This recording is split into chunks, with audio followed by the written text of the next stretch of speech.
जाकर के देखा तुम्हारा चारों दिशाओं में बारिश हो रही थी और जहां बैठ कर के हरिदास ठाकुर भजन कर रहे थे उनके ऊपर वर्षा नहीं हो रही थी। जाकर के जब क्षमा मांगी तो हरिदास ठाकुर बोले चारों तरफ वर्षा हो रही है, यहाँ वर्षा नहीं, यहीं पे अग्नि जलाओ। और जहां हरिदास ठाकुर बैठे वहीं पर अग्नि जला करके वहां प्रसाद सिद्ध हुआ। ऐसे हरिदास ठाकुर तो वे यहाँ श्री जगन्नाथपुरी में सिद्ध बकुल स्थान पर निवास किए। वहां बकुल का एक पेड़ है, क्योंकि नामाचार्य श्री हरिदास ठाकुर मंदिर नहीं जाते थे, उन्हें रोक टोक नहीं थी, लेकिन वे मंदिर के नियमों के अनुरूप ही रहते थे। उनका था कि भाई जब मंदिर में प्रवेश वर्जित है गैर हिंदुओं का तो मैं नहीं जाऊंगा। बाहर पतित पावन भगवान का ही दर्शन करते थे, लेकिन वे मंदिर नहीं जाते थे। चैतन्य महाप्रभु मंदिर से निकलते ही सबसे पहले हरिदास ठाकुर के पास जाते थे। हरिदास ठाकुर महाप्रभु जी को देख करके भाव विह्वल हो जाते थे। नित्य महाप्रसाद पाने के बाद में जो प्रसादी रह जाती थी उस प्रसादी को हरिदास ठाकुर के लिए भिजवाते थे स्वयं चैतन्य महाप्रभु, किसी को नहीं देते थे। अपने अनेक शिष्यों में से बोले हरिदास ठाकुर के पास पहुंचाओ। और उनका जीवन क्या था? केवल नाम आश्रय में रहते थे। राधा कृष्ण प्राण मोरा युगल किशोर, जीवने मरण गति नहीं कछु मोर। राधा कृष्ण प्राण मोरा युगल किशोर। सदा नाम में ही रहते थे। चैतन्य महाप्रभु आते और आकर के कहते हरिदास कुछ पालो।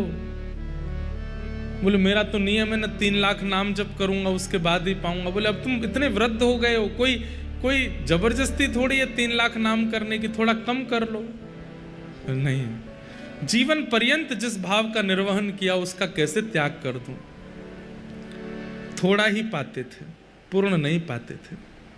एक बार श्री महाप्रभु चैतन्य जगन्नाथ भगवान का दर्शन कर रहे थे, तो आप जैसे वहां दर्शन कर रहे थे तो महाप्रभु जी के सेवायत पुजारी जी ने देखा कि महाप्रभु जी दर्शन कर रहे हैं, गरुड़ स्तंभ के पीछे खड़े होकर के ही दर्शन करते थे। तो ठाकुर जी की मंगला दातुन हुई थी, तो श्री जगन्नाथ महाप्रभु की दातुन प्रसादी ला करके चैतन्य महाप्रभु को दी, महाप्रभु जी को प्रदान कर दी। महाप्रभु जी उस दातुन को लेकर के निकले और नियम था रोज दर्शन करने के बाद में हरिदास ठाकुर के पास जाते थे। और हरिदास ठाकुर महाप्रभु जी के ही सर्वस्व हैं, उन्हीं को सर्वस्व मानते हैं, वे उनके पास आते। पर महाप्रभु जी की कृपा थी कि वे नित्य जाते थे हरिदास ठाकुर के पास। तो जैसे ही गए तो बड़ा गर्मी पड़ रही थी, खूब गर्म मौसम हो रहा था, जेठ का महीना, और चिलचिलाती धूप में हरिदास ठाकुर कोई छत के नीचे तो बैठते नहीं थे, खुले आसमान के नीचे बैठते थे, पसीना ऊपर से नीचे तक लथपथ हो रहे थे। चैतन्य महाप्रभु ने आकर के देखा कि ये ऐसे बैठे हैं, नाम कर रहे हैं और ऊपर छाया भी नहीं है, धूप से ताप पड़ रहा है।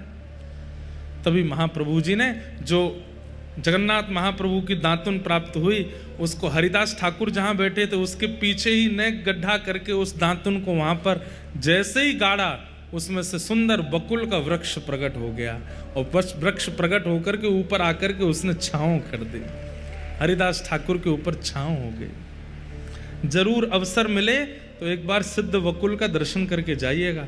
वो वृक्ष नहीं है, वो सामान्य कोई पेड़ नहीं है, महाप्रभु जगन्नाथ जी की दातुन ही इतने बड़े वृहद रूप में प्रकट हुई है उसके। और आप देखेंगे वो भीतर से पेड़ पोला है, भीतर से बिल्कुल खाली है, और ऊपर उस पर घना वृक्ष पत्ते प्रकट है। महाप्रभु चैतन्य ने अपने हाथ से उसको स्थापित किया और उसके नीचे बैठ करके श्री हरिदास ठाकुर नामाचार्य जब उन्होंने छाया का अनुभव किया तो ऊपर देखा वृक्ष खड़ा है, सामने देखा तो चैतन्य महाप्रभु खड़े हैं। इतना नाम जप किया था श्री हरिदास ठाकुर जी ने उस वृक्ष के नीचे बैठ के कि उसके पत्ते में लिखा था हरे कृष्ण कृष्ण कृष्ण हरे हरे, हरे राम राम राम हरे हरे। यानी कि सिद्ध बकुल के पत्तों में महामंत्र प्रकट हो गया था। चैतन्य महाप्रभु आकर के अपने भावावेश लीला में जब महाप्रभु जी प्रवेश कर गए, गंभीरा में सिद्ध स्थिति में पहुंच गए थे, तब चैतन्य महाप्रभु एक दिन हरिदास ठाकुर के पास गए और कहा, मैंने सुना है 5 दिन हो गए तुमने अन्न नहीं पाया। हरिदास ठाकुर बोले, क्योंकि मुझे पता चल गया है कि अब क्या होने वाला है। तो क्या होने वाला है? बोले, आप अपनी नित्य लीला विराम देने वाले, और हे महाप्रभु जी, मैं उस लीला का दर्शन नहीं कर पाऊंगा। जिन चैतन्य महाप्रभु की बाल लीला देखी है, जिन चैतन्य महाप्रभु का युवा अवस्था देखी है, जिन महाप्रभु जी का हमने संन्यास देखा है, जिन महाप्रभु जी का हमने जगन्नाथ में आकर के उन्माद नृत्य देखा है रथ यात्रा के आगे, उनका लीला प्रवेश में देख नहीं पाऊंगा। इसलिए आपसे पहले मैं लीला विश्राम करके जाऊंगा धराधाम से, इसलिए मैंने अन्न त्याग दिया। और मेरा अन्य, मेरा सर्वस्व, मेरा जीवन तो नाम है ना। चैतन्य महाप्रभु जी ने हृदय से लगा लिया और नाम जपते जपते तब श्री हरिदास ठाकुर जीवन भर तो महामंत्र जपे, लेकिन जैसे ही चैतन्य महाप्रभु ने अपने अंक से लगाया, श्री कृष्ण चैतन्य प्रभु हरे नित्यानंद, हरे कृष्ण हरे राम, श्री राधे गोविंद। कृष्ण चैतन्य प्रभु नित्यानंद, हरे कृष्ण हरे राम, श्री राधे गोविंद। बस इसी को गाते गाते गाते गाते नामाचार्य हरिदास ठाकुर ने नाम में ही विलीन हो गए। नाम ही उनका जीवन सर्वस्व था। सब लोग इकट्ठे हो गए, नेत्रों से अश्रु प्रवाह होने लगा। कोई बोला इनके लिए तो विमान बनाना चाहिए, कोई बोला इनके लिए तो ऐसी व्यवस्था करनी चाहिए, कोई बोला इनके लिए तो ऐसे करना चाहिए। चैतन्य महाप्रभु बोले, ना विमान बनेगा ना अर्थी बनेगी। तो हरिदास ठाकुर को अपनी गोद में उठाया चैतन्य महाप्रभु ने और अपनी गोद में लेकर के पूरी जगन्नाथपुरी में भ्रमण किया, श्री मंदिर की परिक्रमा की और जगन्नाथपुरी से गुंडीचा तक सब जगह भ्रमण करते रहे हाथ में लेकर के। हजारों लाखों वैष्णव पीछे चल रहे हैं नाम जप करते हुए, और चैतन्य महाप्रभु नेत्रों से अश्रुपात करते हुए हरिदास ठाकुर को लेकर के चल रहे हैं। स्वर्ग द्वार के पास में स्वयं चैतन्य महाप्रभु ने समुद्र नारायण भगवान की गोद में हरिदास ठाकुर को समाधि प्रदान की।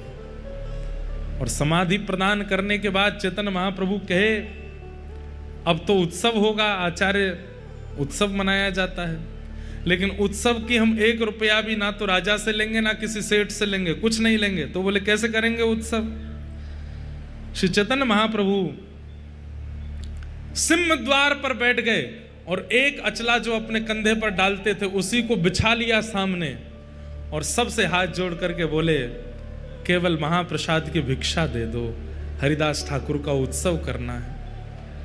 आनंद बाजार में भीड़ लग गई, लोग जा जा करके महाप्रसाद लेकर के आवे और सिंह द्वार पे चैतन्य महाप्रभु को प्रदान करें। और फिर महाप्रभु जी ने उसी भिक्षा के महाप्रसाद से पूरे जगन्नाथपुरी का उत्सव किया। हरिदास ठाकुर ऐसे नामाचार्य हरिदास जिन्होंने जीवन नाम को प्रदान कर दिया। और बंधुओं एक बात कह दें आपसे, इस कलिकाल में नाम ही हम जीवों का, मेरे और आपके माता पिता केवल हरि नाम है। ये युगल नाम ही हमारा माता पिता है। जिस प्रकार जीवन में अति संकट आने पर बालक अपने माँ को खोजता है, पिता को खोजता है, हम संकट आने पर माता पिता को ढूंढ नहीं पा रहे हैं। इसी के लिए कथाएं होती हैं। कथा में वक्ता आकर के बताते हैं, तुम्हारे माँ तुम्हारे पिता हरि नाम है। ये ह और र, ये दो अक्षर ही हमारे माता पिता हैं, इनका आश्रय लो। यही इस कलिकाल रूपी राक्षस से हमको बचा सकते हैं। और कोई, आप कितने भी नियम साधन कर लीजिए और कोई साधन आपका उद्धार नहीं कर पाएगा इस कलिकाल में, केवल नाम। इसलिए नाम जपो, नाम आश्रय ले लो। नाम के बिना एक क्षण भी व्यतीत मत करो। जैसे धन कमाने वाले व्यक्ति के चित्त में सदा धन कैसे कमाऊं, धन कैसे कमाऊं, धन कैसे, यही चिंतन चलता रहता है। कामी व्यक्ति के चित्त में काम ही काम चलता रहता है। लोभी व्यक्ति के चित्त में ये कैसे मिलेगा, वो कैसे मिलेगा, यही चलता रहता है। मेरे और आपके चित्त में केवल नाम ही घूमता रहे। जगन्नाथ, श्री जगन्नाथ, श्री जगन्नाथ, श्री जगन्नाथ, श्री जगन्नाथ, राधा रमण, राधा रमण, राधा रमण, राधा रमण, राधा वल्लभ, राधा वल्लभ, राधा वल्लभ, राधा वल्लभ। ऐसे ही गिरधर लाल, गिरधर लाल, ये नाम ही चलता रहे। एक क्षण के लिए भी नाम हमारे चित्त का त्याग ना करे, हम नाम का त्याग ना करें, तो ही इस कलिकाल में निवृत्ति हो सकती है, नहीं तो नहीं। हरे कृष्ण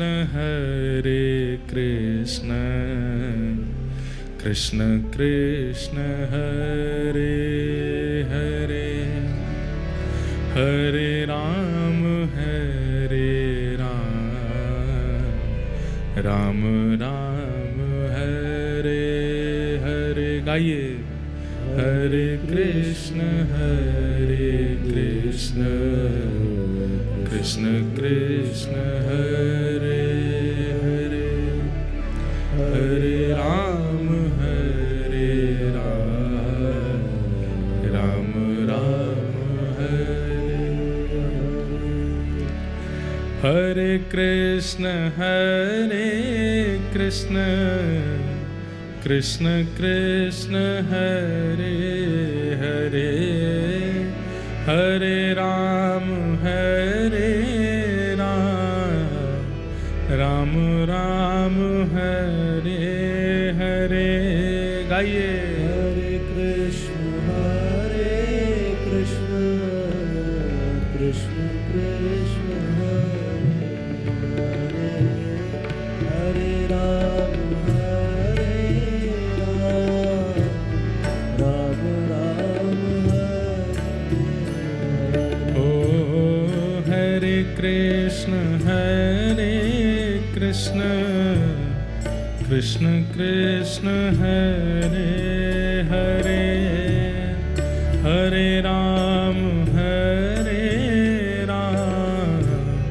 राम राम हरे हरे। हरे कृष्ण कृष्ण कृष्ण हरे हरे, हरे राम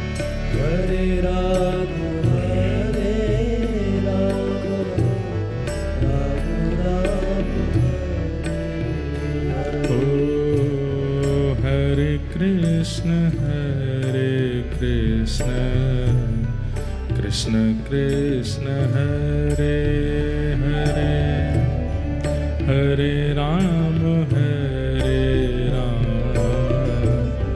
राम राम हरे हरे, हरे कृष्ण कृष्ण कृष्ण हरे हरे, हरे राम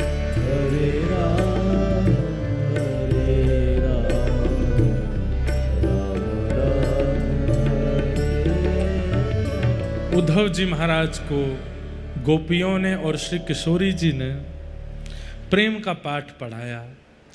उद्धव जी महाराज 6 महीने बाद लौट करके मथुरा पधारे। मथुरा आकर के ठाकुर जी को वापस वृंदावन ले जाने की याचना करने लगे, लेकिन ठाकुर जी बोले, उद्धव, ये व्रज सदा मुझ में विराजमान है, तुम देखो। इस प्रकार उद्धव पर अनुग्रह करके ठाकुर जी ने फिर मथुरा में 17 बार चढ़ाई की। जरासंध ने उसको हरा दिया।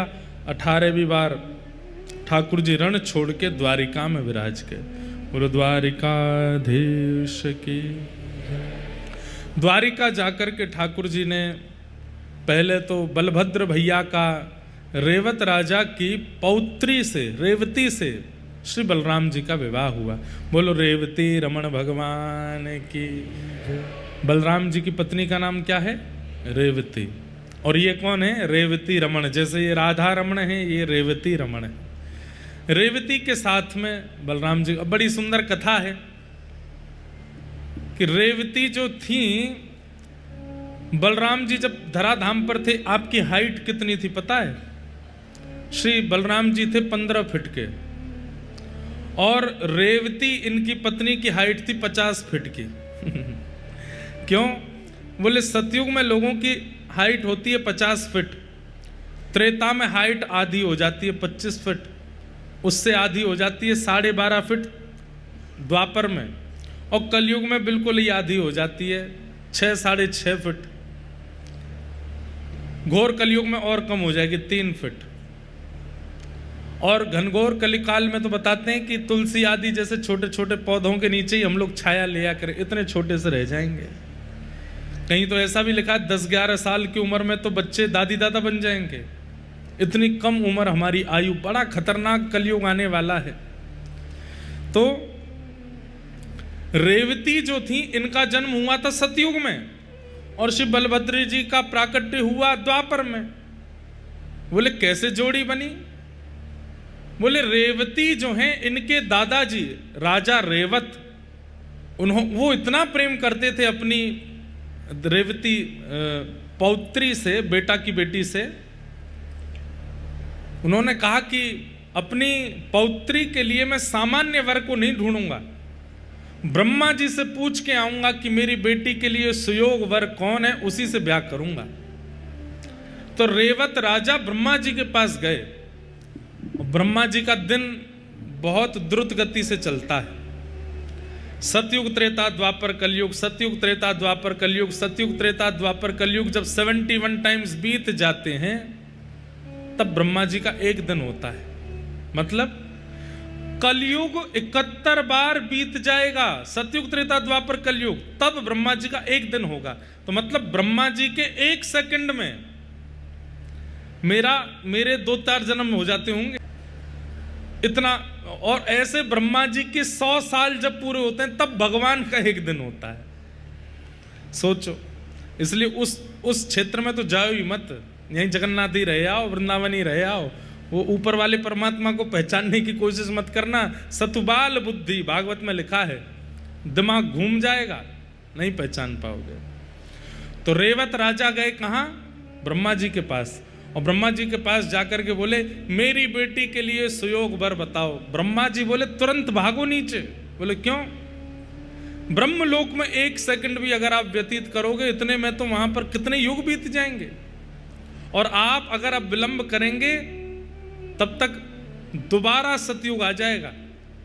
अभी सतयुग निकल जाएगा, त्रेता निकल गया, द्वापर प्रारंभ हो गया है। और जब तक आप नीचे पहुंचेंगे, तब तक भगवान का अवतार हो चुका होगा।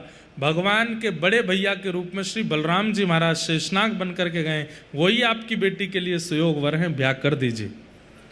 रेवत राजा जैसे पृथ्वी पर आए, सतयुग निकल गया, त्रेता निकल गया, द्वापर आ गया इतनी देर में तो। और आकर के देखा तो सीधे पहुंचे द्वारिका, और द्वारिका जाकर के बताया ब्रह्मा जी ने कहा है मेरी पौत्री से आपके पुत्र का ब्याह होगा। बलराम जी महाराज बोले, ये देव की मैया बोली जब स्वयं ब्रह्मा जी कह रहे हैं, रोहिणी मैया बोली स्वयं ब्रह्मा जी कह रहे हैं, तो फिर कुछ और विचार क्या करना चाहिए? आप तैयारी करो, हम तो बारात लेके आते हैं लाला की। और तैयारी करी महाराज। अभी तक बलराम जी मिले नहीं है होने वाली बहू से।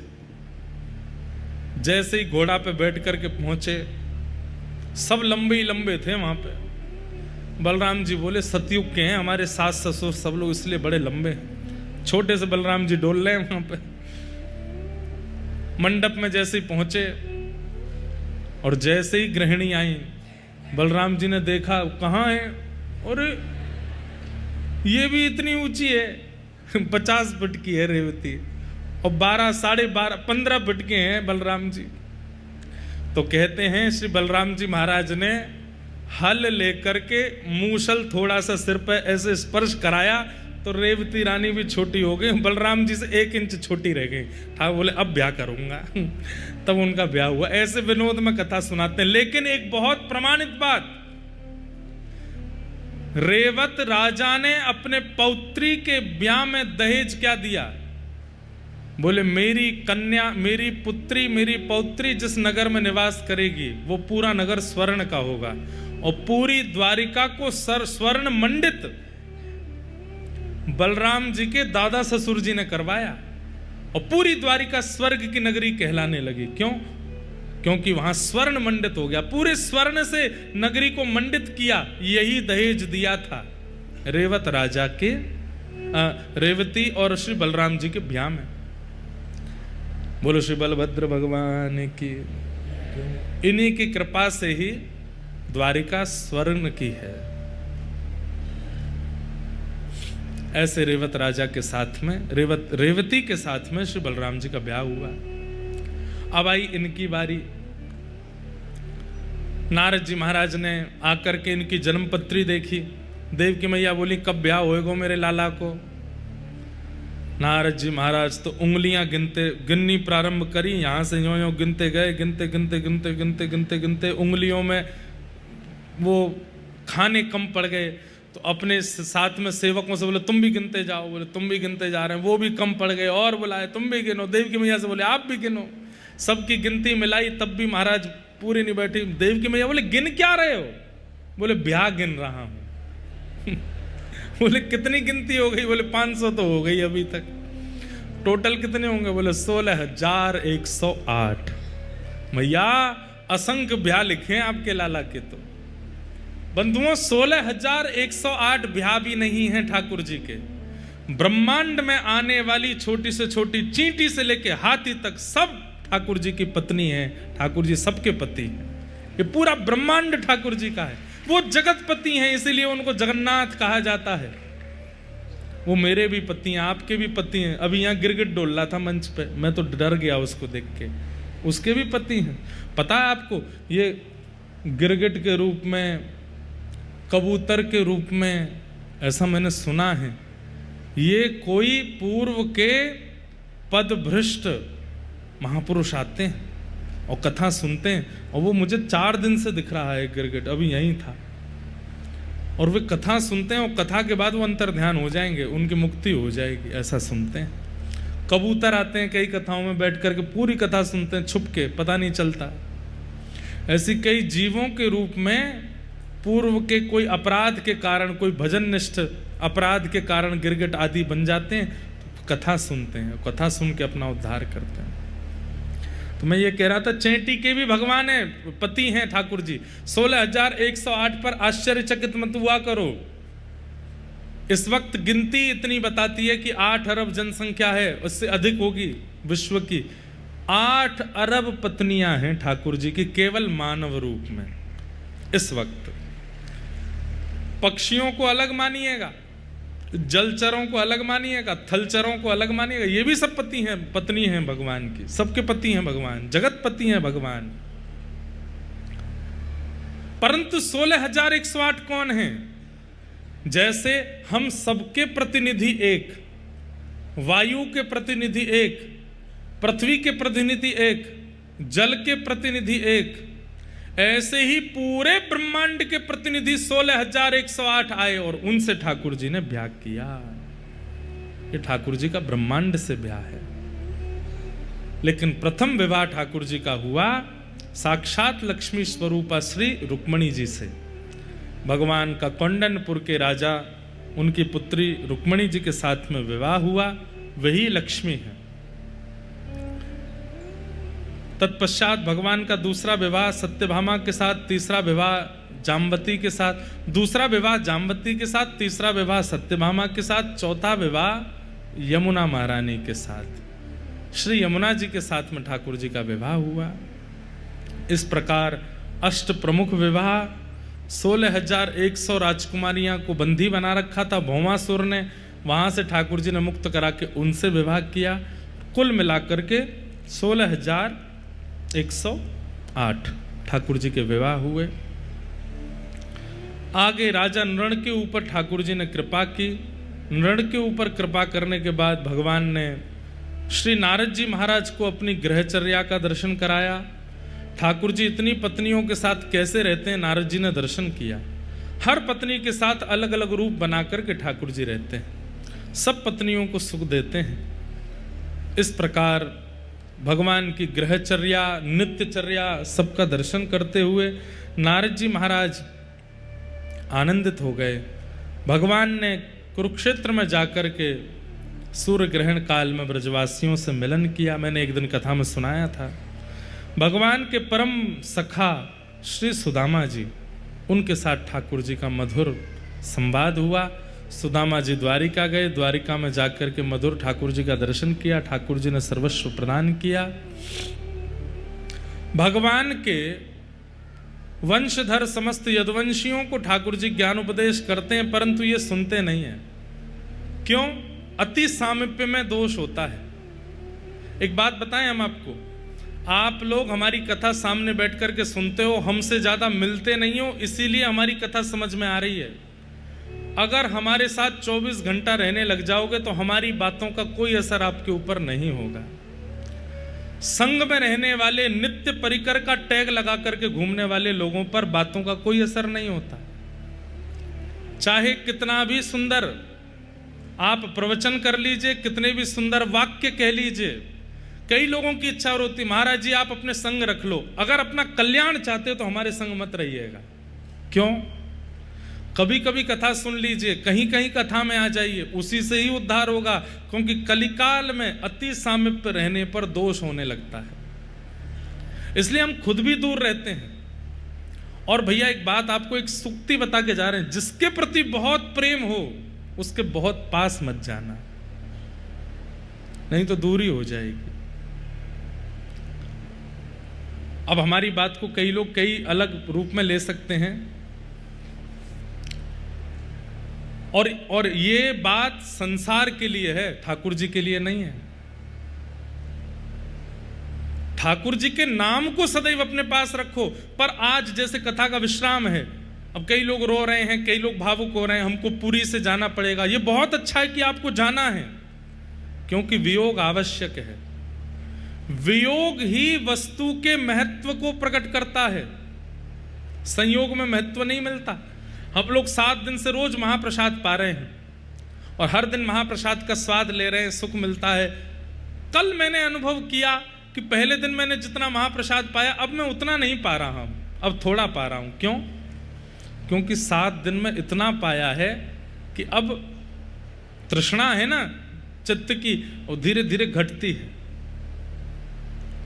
अब मन में लग रहा है कि नहीं, अब तो जाना चाहिए। क्यों?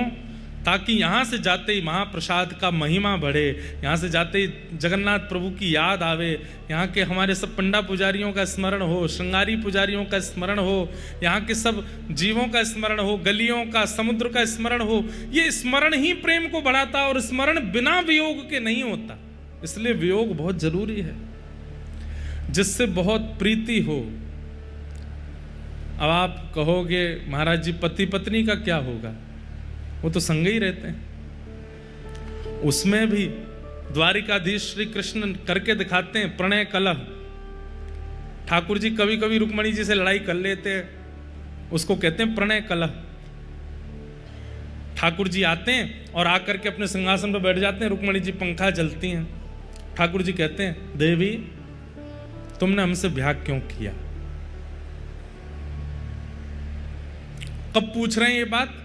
जब भगवान की संतान हो गई, भगवान की संतानों की भी संतान हो गई हैं, दादा दादी बन गए हैं दोनों। उस काल में ठाकुर जी रुक्मणी जी से क्या कह रहे हैं, तुमने हमसे ब्याह क्यों किया? रुक्मणी जी बोली अब पूछने का क्या फायदा है, अब तो सब हो गया। नहीं नहीं, हम बस जानना चाहते हैं तुमने हमसे ब्याह क्यों किया। रुक्मणी जी कुछ नहीं बोली। ठाकुर जी बोले अच्छा, हमें लगता है आपने हमारा पराक्रम देख करके हमसे ब्याह किया होगा, कि भाई ये बड़े पराक्रमी हैं। कैसा पराक्रम? राजाओं के डर के मारे समुद्र के बीच में रहते हैं, हम ब्याह क्यों किया? रुक्मणी जी कुछ नहीं बोली। ठाकुर जी बोले अच्छा, हमें लगता है आपने हमारा पराक्रम देख करके हमसे ब्याह किया होगा, कि भाई ये बड़े पराक्रमी हैं। कैसा पराक्रम?